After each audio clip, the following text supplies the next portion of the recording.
Saya percaya bahwa industri tekstil nasional akan selalu tumbuh dan bangkit kembali seiring dengan kejayaan tekstil Indonesia yang dulu-dulu pernah kita miliki.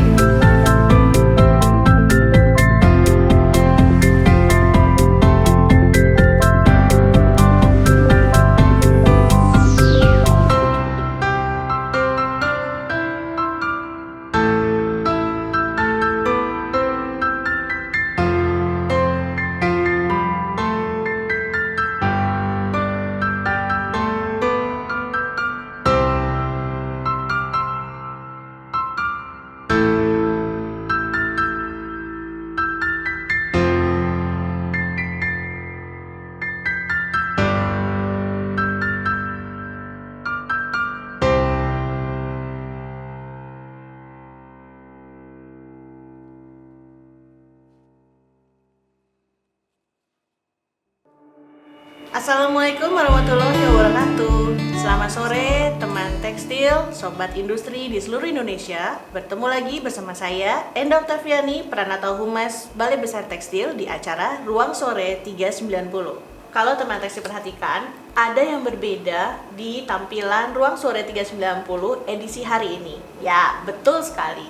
Ruang Sore 390 kami ubah platformnya dari live Instagram ke YouTube channel BBT Kemenperin. Jadi jangan lupa dukung kami, subscribe YouTube channel Balai Besar Tekstil yaitu BBT Kemenperin ya, seperti yang ada di bawah ini. Berikan jempol, like, jangan lupa aktifkan notifikasinya. Teman tekstil, tahun ini adalah tahun yang sangat istimewa untuk Balai Besar Tekstil karena Balai Besar Tekstil akan menginjak usia 100 tahun. Mungkin teman tekstil belum tahu bahwa Balai Besar Tekstil sudah berdiri sejak tahun 1922. Sejak saat itu, Balai Besar Tekstil telah hadir untuk masyarakat industri tekstil dalam pengembangan kompetensi dan juga pelayanan informasi. Hari ini kita sudah kedatangan narasumber yang istimewa, yaitu Bapak Kepala Balai Besar Tekstil, Bapak Cahyadi. Assalamualaikum warahmatullahi wabarakatuh. Teman tekstil, sobat industri di mana saja berada. Selamat sore Pak Cahyadi. Sore, Mbak Enda. Apa kabar Pak? Alhamdulillah baik. Sehat Pak. Pak, Balai Besar Tekstil akan menginjak usia ke-100 nih tahun ini. Mungkin bisa diceritakan kiprah Balai Besar Tekstil sejak tahun 1922 hingga 2022 ini Pak. Jadi begini Mbak Ena, sejak 1922 kemudian seiring dengan pergerakan kemerdekaan ya, tumbuhnya nasionalisme ya, saat tahun 20-an, 30-an sampai dengan 45, seiring dengan pergerakan kemerdekaan itu tekstil industri Bandung kemudian berubah-ubah. Zaman Perang Dunia Kedua, Jepang menduduki Indonesia, Balai Besar Tekstil yang saat itu Tekstil Industri Bandung juga berubah. Ya, dengan adanya pendudukan Jepang, Tekstil Industri Bandung juga berubah, walaupun fungsinya tidak berubah tapi kepemimpinannya berubah oleh pemerintahan pendudukan Jepang saat itu. Kemudian setelah tahun 45 Indonesia merdeka ya, dan terjadinya juga di situ perang kemerdekaan, mempertahankan kemerdekaan 45 sampai 50. Tekstil Industri Bandung juga beralih seiring pergerakan politik dalam dan luar negeri Indonesia tentunya. Jadi saat itu karena Belanda masuk kembali ke Indonesia, pimpinan Tekstil Industri Bandung dipegang kembali oleh pemerintah Hindia Belanda, orang-orang Belanda saat itu. Ya, sampai dengan akhirnya Tekstil Industri Bandung berpindah ya. Yang versi Indonesia berpindah-pindah tempat. Yang versi Belanda kembali menduduki kantor di Jalan Ahmad Yani ini, Bandung saat ini. Jadi kalau versi pemerintah Republik Indonesianya berpindah. Tekstil Industri Bandungnya berpindah ke Cimuncang, kemudian pindah lagi ke Majalaya dan sebagainya. Sampai dengan perang kemerdekaan tahun 1950 dan kita secara de facto dan de jure diakui sebagai negara merdeka seutuhnya. Seiring hasil perjanjian Meja Bundar. Nah, saat itu Tekstil Industri Bandung sepenuhnya dikuasai dan dikepalai oleh orang asli Indonesia dan menjadi Balai Penyelidikan Tekstil. Berubah nama dari Tekstil Industri Bandung menjadi Balai Penyelidikan Tekstil. Terus berkembang fungsinya. Saat itu memang pemerintah giat-giatnya juga membangun di mana tekstil merupakan juga industri yang harus dikembangkan. Seiringnya pertumbuhan industri, pertumbuhan penduduk, dan dibutuhkannya sandang pangan papan saat itu. Tahun 50-an kemudian Balai Penyelidikan menjadi Balai Penelitian Tekstil. Dan saat itu memang pemerintahan di awal-awal kemerdekaan, pemerintahan Bapak Presiden Soekarno menetapkan bahwa tekstil sebagai industri strategis nasional saat itu. Jadi memang ini membuktikan bahwa peran industri tekstil saat itu sangat-sangat dibutuhkan. Dan seiring juga dengan perkembangan kemampuan fungsi dari Balai Penelitian Tekstil ya, Balai Penelitian Tekstil, kemudian fungsi pendidikan, fungsi pengembangan sumber daya manusia juga sangat dibutuhkan. Akhirnya tahun 1966 pemerintah merubah Balai Penelitian Tekstil menjadi Institut Teknologi Tekstil, yang dimana fungsi ini lebih menekankan lagi bagaimana penguatan sumber daya manusia dan penguasaan teknologi untuk industri tekstil dan produk tekstil. Jadi saat itu disruptif teknologi untuk industri tekstil saat itu memang berkembang tahun 66-an itu sangat-sangat maju.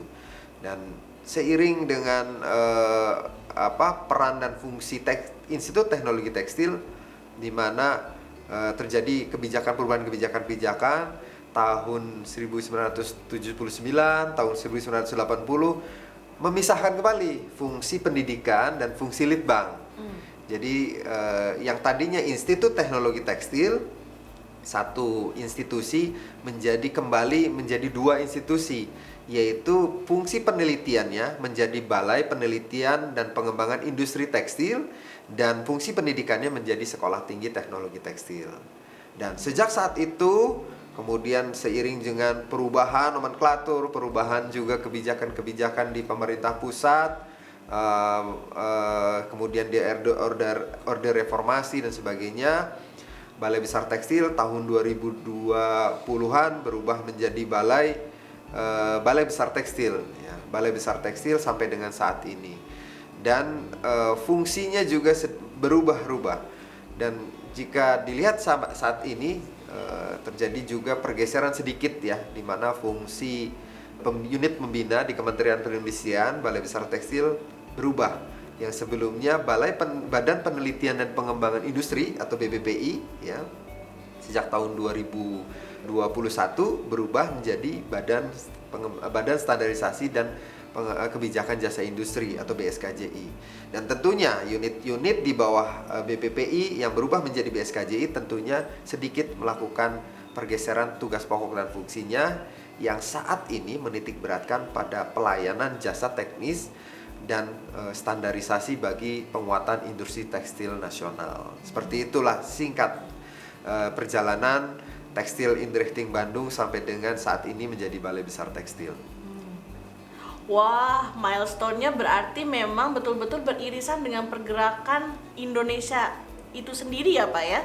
Betul. Sejak dari pemerintahan Belanda, kemudian pemerintahan Jepang, kemudian ada agresi militer lagi, kemudian dinasionalisasi, dan akhirnya sampai hari ini kita berada di bawah Badan Standarisasi dan Kebijakan Jasa Industri, Kementerian Perindustrian ya Pak ya. Betul. Dulu perasaan sempat ada Departemen Perindustrian, ada Departemen Perindustrian dan Perdagangan gitu ya Pak ya. Betul. Seiring sekarang kita di bawah Kementerian Perindustrian. Nih Pak, sepanjang 100 tahun itu ya, saya ingat ada dua momen atau dua prestasi yang diperoleh oleh Balai Besar Tekstil yang fenomenal Pak. Pertama nih, kalau dulu ada ATBM TIB. ATBM TIB ini teman tekstil adalah inovasi alat tenun bukan mesin pertama yang dibuat oleh Kepala Balai Besar Tekstil pertama saat itu, yaitu Sir Dallin North ya.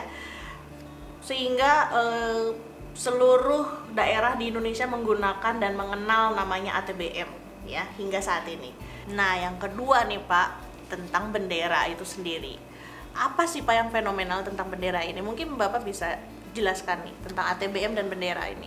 Ya, terima kasih Mbak Endah. Ini tadi disebutkan bendera ya. Ya, memang itu dibuat sekitar tahun 1970-an ya.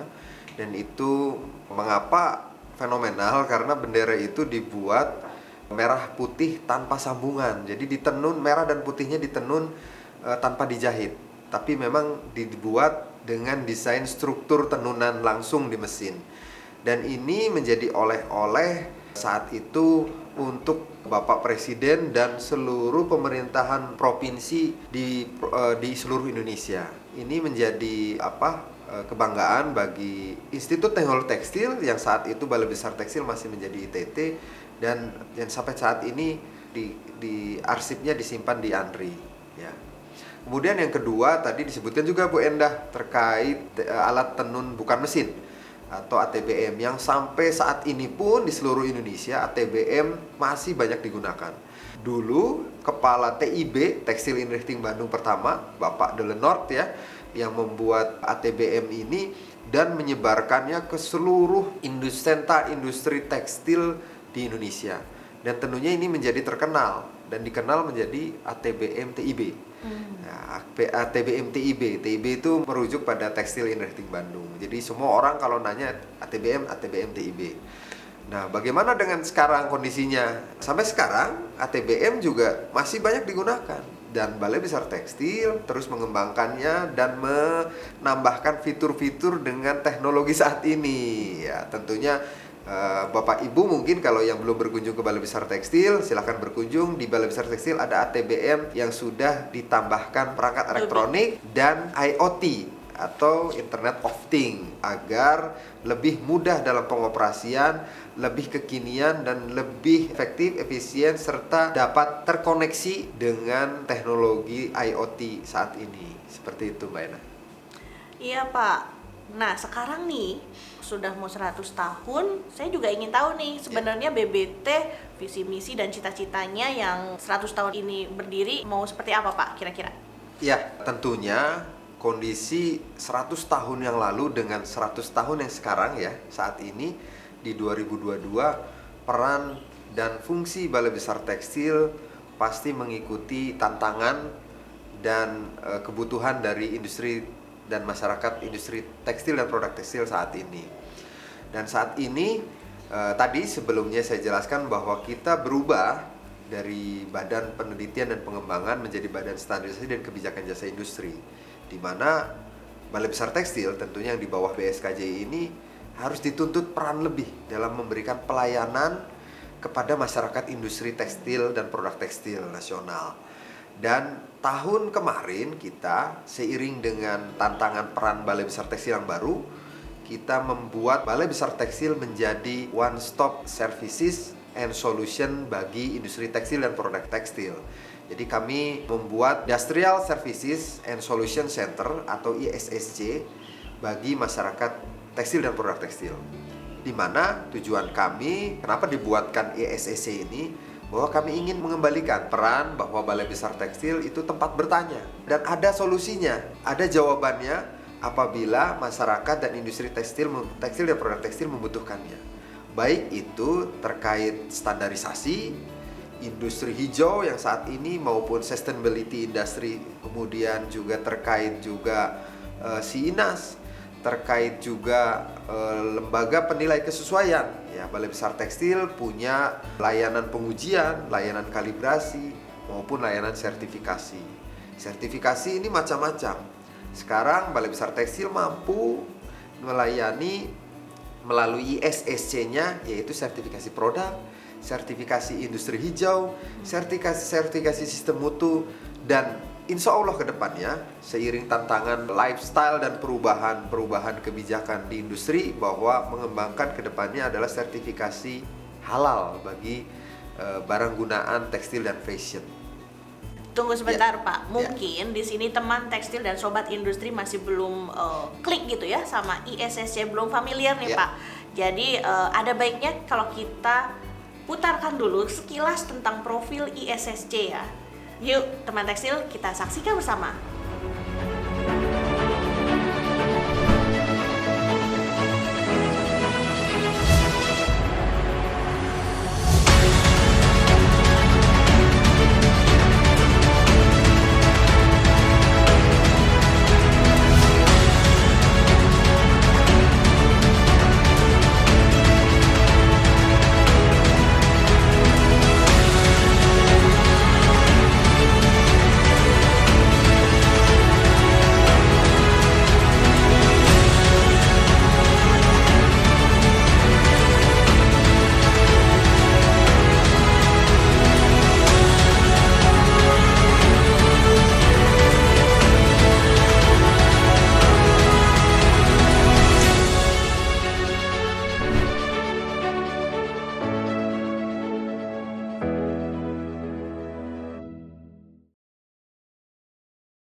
bawah Badan Standarisasi dan Kebijakan Jasa Industri Kementerian Perindustrian, Balai Besar Tekstil menjadi mitra penyedia layanan jasa teknis yang senantiasa mendampingi setiap lini kegiatan industri tekstil dan produk tekstil nasional. Kemudahan akses informasi dan layanan terpadu bagi industri sangat penting, sehingga kini kami hadir sebagai one-stop solution for textile industries. Industrial Services and Solution Center adalah wajah baru pelayanan jasa industri terpadu yang dilengkapi dengan sarana inklusif sehingga ramah anak, ramah difabel, serta mengakomodir segala kebutuhan pelanggan. Peluasan layanan jasa terus diupayakan untuk memenuhi kebutuhan industri secara global melalui koordinasi dan kolaborasi lintas kementerian serta lembaga yang berwenang. Kami mendekatkan industri pada informasi kebijakan terkini serta layanan perizinan dari Kementerian Perindustrian untuk mendukung agar kegiatan industri dapat terus berjalan. Dengan dukungan sumber daya manusia yang kompeten di bidangnya, Balai Besar Tekstil memberikan sentuhan solusi pada setiap kegiatan pendampingan dan pelayanan bagi industri.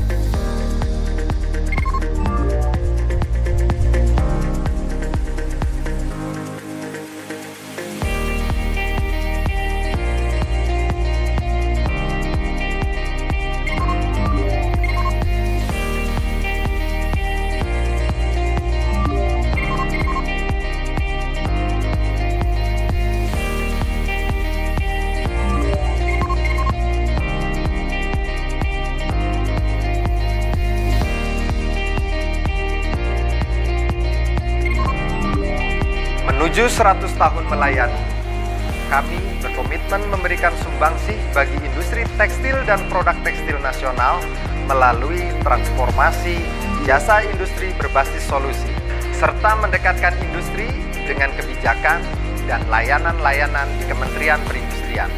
Kami hadir lebih dekat, lebih lengkap, dan siap menjadi one-stop solution bagi industri TPT nasional.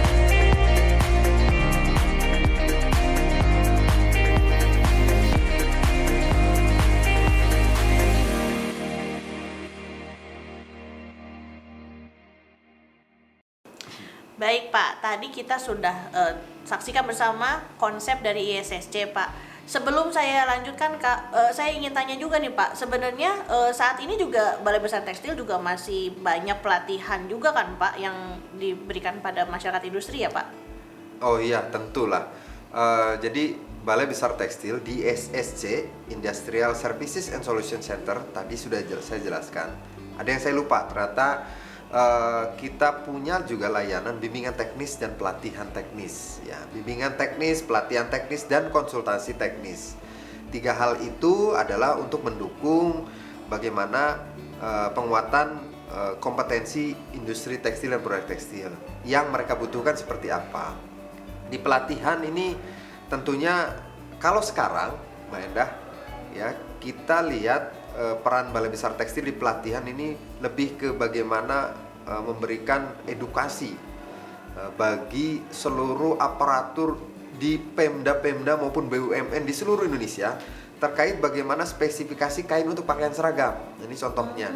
Ini mereka sangat butuh. Terakhir kami melakukan pembinaan di Blitar ya, di Jawa Timur untuk aparatur di Pemda di Blitar dalam rangka penguasaan pemahaman spesifikasi kain pakaian seragam. Dan ternyata dari Aceh sampai Papua itu membutuhkan pemahaman itu. Mengapa? Karena belanja nasional terkait seragam ya, terkait kain untuk pakaian seragam itu cukup besar Bapak Ibu. Kalau dinilai itu mungkin lebih dari sekitar 7 triliun rupiah per tahun. Bayangkan, kalau belanjanya salah ya, yang belanjanya tidak paham terkait spesifikasi kain untuk pakaian seragam, mereka juga akan mendapatkan barang yang salah. Dan itu peran Balai Besar Tekstil dibutuhkan. Itu contoh kecil di jasa pelatihan teknis. Nah, jadi Pak, ISSC ini menawarkan solusi apa nih untuk terkait hal yang tadi Bapak jelaskan? Iya, jadi tadi pemahaman terkait spesifikasi kain untuk pakaian seragam ya, contohnya yang dibutuhkan oleh seluruh aparatur pengadaan di Pemda, baik kabupaten, kota, provinsi, dan juga BUMN untuk bisa melakukan peningkatan pemahaman terhadap spesifikasi kain seragam tersebut. Balai Besar Tekstil menawarkan gitu, dan memberikan pendampingan kepada seluruh aparat yang melakukan proses pengadaan tersebut. Juga melakukan selain bimbingan teknis dan pendampingan kita juga melakukan pelatihan teknisnya jika memang mereka membutuhkannya. Bisa dilakukan di Balai Besar Tekstil, juga bisa dilakukan di tempat mereka butuhkan. Terus Pak, kalau misalnya misalnya mereka belum punya spesifikasi teknisnya gimana? Iya, justru Balai Besar Tekstil mampu memberikan konsultasi kepada mereka bagaimana cara menentukan spesifikasi teknis untuk produk kain pakaian seragam yang akan mereka belanjakan. Ini kesempatan bagi mereka untuk bisa memahami seperti apa sih spek teknis yang memang cocok untuk barang yang akan mereka inginkan Sesuai dengan kebutuhan mereka. Jangan sampai mereka ingin beli produk A tapi spek teknisnya tidak menunjuk ke barang A, sehingga nanti yang didapatkan tidak sesuai dengan keinginan dari stakeholder yang akan menggunakan kain pakaian seragam tersebut. Satu lagi Mbak Endah ya, Sobat Tekstil, satu lagi bahwa dalam pembelian atau pembelanjaan kain, spesifikasi kain pakaian seragam ya, juga ini kebijakan dari Kementerian Perindustrian nih, harus mendukung konten dalam negerinya, yaitu tingkat komponen dalam negeri atau TKDN. Dan produk-produk tekstil dan produk tekstil nasional juga harus memenuhi TKDN tersebut. Sehingga kalau ada yang mempunyai tingkat komponen dalam negerinya maksudnya 40%, itu wajib dibeli Bapak Ibu. Dan kebijakan Kementerian Perindustrian di mana jika ada produk yang sudah mencapai tingkat komponen dalam negerinya 40%, itu wajib dibeli. Ya, apalagi ini dibutuhkan untuk kain pakaian seragam yang digunakan juga oleh pemerintah, baik pemerintah daerah, provinsi, kabupaten, kota, termasuk juga pemerintah pusat dan BUMN tentunya. Dan ini kita mendukung bagaimana produk dalam negeri bisa digunakan juga jadi pasar di dalam negeri. Wah, ini menarik sekali ya Pak. Ini kita baru bicara tentang pakaian seragam saja. Ya. Padahal banyak juga pengembangan layanan reguler yang telah dilakukan oleh Balai Besar Tekstil, khususnya di 1-2 tahun ke belakang ya Pak ya. Mungkin Bapak bisa jelaskan beberapa Pak? Iya, terima kasih Mbak Endah. Balai Besar Tekstil di tahun menuju 100 tahunnya ini banyak melakukan perubahan-perubahan, terutama memang memenuhi tuntutan kebutuhan masyarakat. Contoh yang paling kelihatan adalah bahwa kita sekarang menjadi lembaga pengujian untuk masker medis dan masker respirator. Ya, Balai Besar Tekstil mendevelop laboratorium baru, yaitu laboratorium pengujian masker medis dan masker respirator. Ini untuk apa? Untuk memenuhi tuntutan bahwa masker-masker yang beredar saat pandemi COVID-19 ini harus sesuai dengan persyaratan teknis tertentu dan harus diuji, dan Balai Besar Tekstil sekarang mampu melayaninya.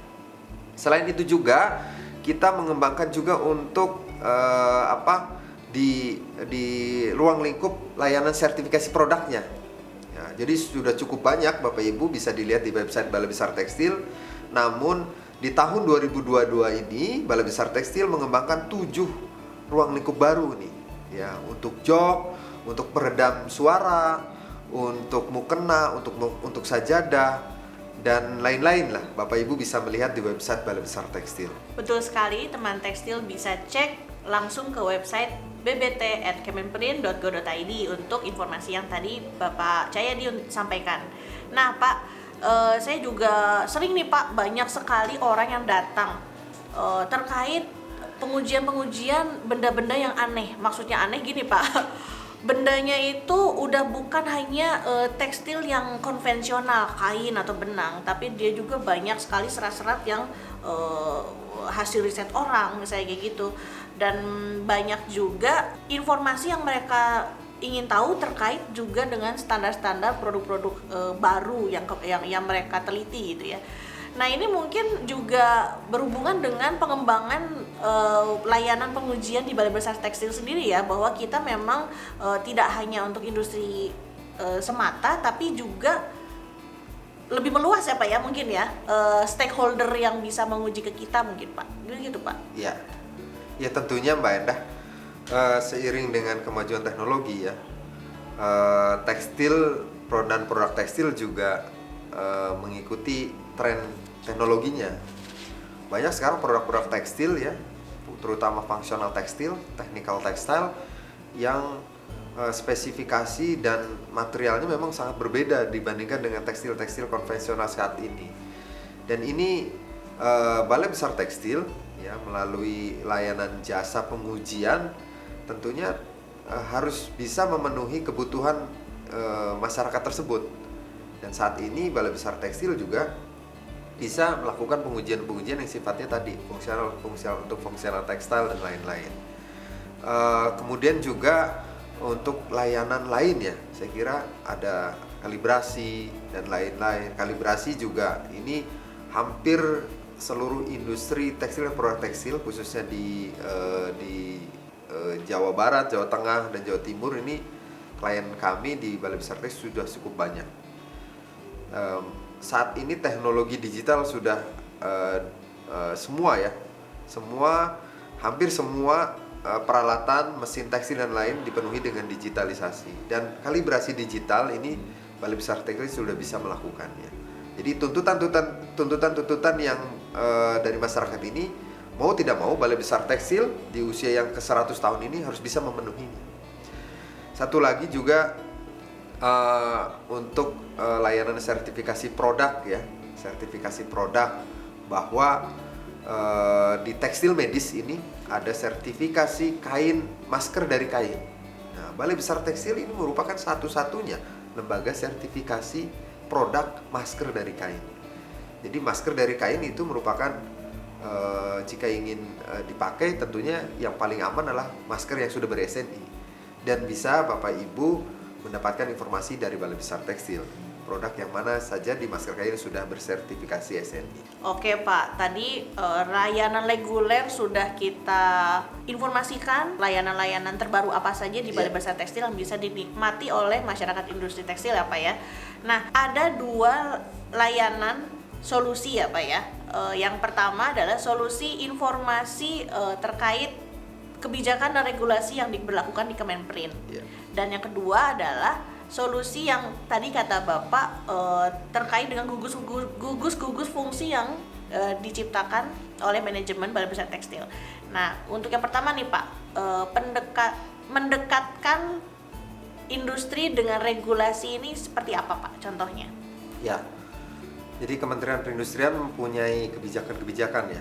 Contohnya kita punya kebijakan substitusi impor 35% target di tahun 2022. Dan tentunya ini harus bisa dikejar bahwa penggunaan tingkat komponen dalam negeri itu harus dipercepat, ditingkatkan.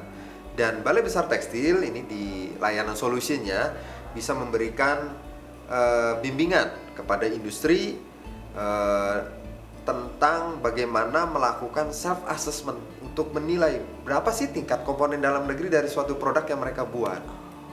Sehingga apa? Sehingga pada saat nanti diverifikasi oleh lembaga verifikator yang ditunjuk Kementerian Perindustrian, mereka sudah punya ancang-ancang. Oh, saya nilainya berapa sih tingkat komponen dalam negeri? Dan itu unsur-unsurnya cukup banyak ya. Jadi Bapak Ibu kalau ingin tahu produknya berapa persen sih tingkat komponen dalam negerinya, bisa berkonsultasi ke Balai Besar Tekstil untuk mendapatkan solusinya. Kemudian yang kedua, solution juga terkait kebijakan. Di tahun 2021 sebetulnya pemerintah sudah mencanangkan untuk halal ya untuk barang makanan, minuman, kosmetik, kimia, dan barang gunaan seperti fashion dan tekstil ya tentunya. Dan ini banyak industri yang belum tahu, Bu Endah.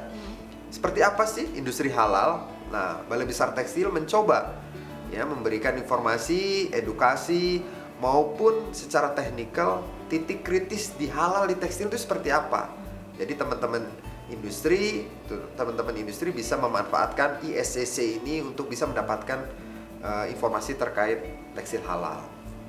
Selanjutnya juga Bapak Ibu di industri tekstil jika mendapat kesulitan juga terkait pemanfaatan sistem informasi ya industri nasional atau SINAS. Nah, Balai Besar Tekstil juga mencoba mendekatkan layanan SINAS ini untuk mendapat kemudahan di SCC ini. Bapak Ibu bisa ke Balai Besar Tekstil dan nanti masalahnya seperti apa kita coba bantu. Itu layanan solution bagi industri terkait kebijakan yang diberlakukan, beberapa kebijakan yang diberlakukan di Kementerian Perindustrian. Sebetulnya banyak, Mbak Endah, banyak.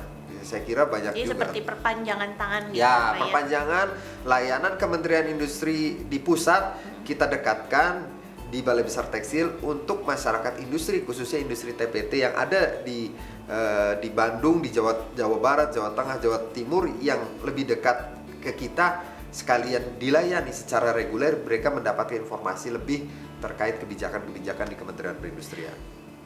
Baik, tadi sudah disampaikan solusi tentang regulasi ya Pak ya. Sekarang solusi yang kedua itu yang gugus fungsi tadi Pak. Saya ini agak tertarik nih, soalnya kayaknya banyak yang ditawarkan nih masyarakat industri Pak. Iya, jadi di ISSC selain services ada solution. Tadi saya feedback ya, dan solution ini selain kebijakan juga solution untuk yang sifatnya teknikal. Nah, Balai Besar Tekstil didukung oleh sumber daya manusia yang paham dan ahli terkait tekstil dan produk tekstil dari hulu ke hilir. Dan di mana kita melihat bahwa permasalahan industri saat ini nih tidak bisa sifatnya massal, tapi lebih customize. Apa permasalahannya tadi? Dan kita coba untuk memberikan solusi juga customize. Makanya di Balai Besar Tekstil ini terdapat gugus-gugus fungsi yang memang ditugaskan untuk memberikan solusi yang sifatnya teknikal dari hulu ke hilir.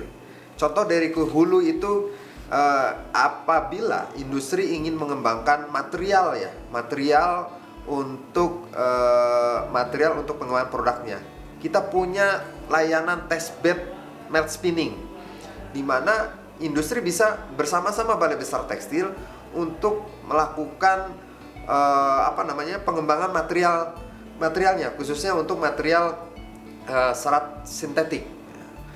Untuk serat alam juga kita punya gugus fungsi untuk bagaimana mengembangkan material serat alam. Ya, baik itu rami, baik itu nanas dan lain-lain, termasuk juga serat-serat alam baru yang tentunya di Indonesia sangat banyak. Nah, kita punya gugus fungsi untuk membantu industri bagaimana meningkatkan, mendevelop material baru untuk tekstil. Kemudian di tengah, di middle term juga kita punya gugus fungsi untuk spinning, weaving, dyeing, finishing, dan lain-lain. Di hilir kita punya untuk garment dan untuk juga bagaimana sertifikasi industri hijau, sertifikasi produk, dan lain-lain. Itu yang permasalahannya sifatnya customize. Gugus fungsi itu bisa membantu, insya Allah bisa membantu industri bagaimana menyelesaikan permasalahan yang dihadapinya. Contoh yang paling terbaru ya, bahwa ada sertifikasi industri hijau, Mbak Endah. Di mana sertifikasi industri hijau ini banyak industri-industri TPT yang mencoba mendapatkan sertifikasi tapi gagal karena mereka jatuh nilainya itu pada item energi. Bagaimana mereka melakukan terobosan mengefisiensikan energi ini, dan Balai Besar Tekstil mempunyai tim untuk bagaimana bisa membantu industri itu melakukan efisiensi energi. Ya, insya Allah ya, nanti bersama-sama dengan tim ISSC Balai Besar Tekstil memberikan solusi yang seoptimal mungkin yang bisa kita lakukan untuk membantu industri mempecahkan masalah-masalah yang sifatnya tadi customize di industri masing-masing yang mereka hadapi. Saya kira itu, Mbak Endah. Sangat menarik sekali kan teman tekstil, semua layanan yang Balai Besar Tekstil ciptakan khusus untuk sobat industri dan teman tekstil di masa yang akan datang. Terakhir nih Pak, kira-kira apakah ada pesan khusus nggak nih untuk masyarakat industri, kemudian atau sobat industri secara umum Pak? Iya, saya percaya bahwa industri tekstil nasional akan selalu tumbuh dan bangkit kembali seiring dengan kejayaan tekstil Indonesia yang dulu-dulu pernah kita miliki. Di mana kebutuhan untuk 270 juta penduduk Indonesia pasti membutuhkan tekstil untuk kebutuhan primernya. Dan peran industri tekstil dan produk tekstil nasional saya kira sangat-sangat dinanti untuk menjadi tuan rumah ya di negara sendiri. Kita punya pasar yang besar, punya kemampuan teknologi, punya sumber daya manusia yang hebat di bidang tekstil dan produk tekstil. Saatnya mungkin seiring dengan semangat Balai Besar Tekstil 100 tahun melayani, Mbak Endah, kita canangkan bahwa tahun 2022 adalah tahun kebangkitan industri tekstil nasional, khususnya kami di Balai Besar Tekstil untuk bisa melayani industri tekstil lebih baik lagi. Terima kasih. Terima kasih Pak Cahyadi atas pesannya yang sangat menginspirasi, dan mungkin di sesi ini juga sekaligus merupakan pembukaan dari rangkaian kegiatan peringatan 100 tahun Balai Besar Melayani. Saya ingin memberikan temanya adalah Balai Besar Tekstil 100 tahun melayani, tumbuh dan maju bersama kejayaan industri tekstil Indonesia. Dan sesuai tema tadi, Ruang Sore 390 di masa yang akan datang akan menayangkan edisi menuju 100 tahun melayani loh. Jadi, teman tekstil jangan lupa ikuti terus update informasi mengenai jadwal dan judul-judul topik yang akan kita bahas di masa yang akan datang. Terima kasih sekali Pak Cahyadi. Terima kasih Mbak Enda sudah berkenan hadir di Ruang Sore 390 sore ini Pak. Akhir kata, saya Enda Octaviani, Pranata Humas Balai Besar Tekstil, pamit undur diri. Stay healthy, stay happy, dan jangan lupa ikuti terus protokol kesehatan. Assalamualaikum warahmatullahi wabarakatuh. Salam.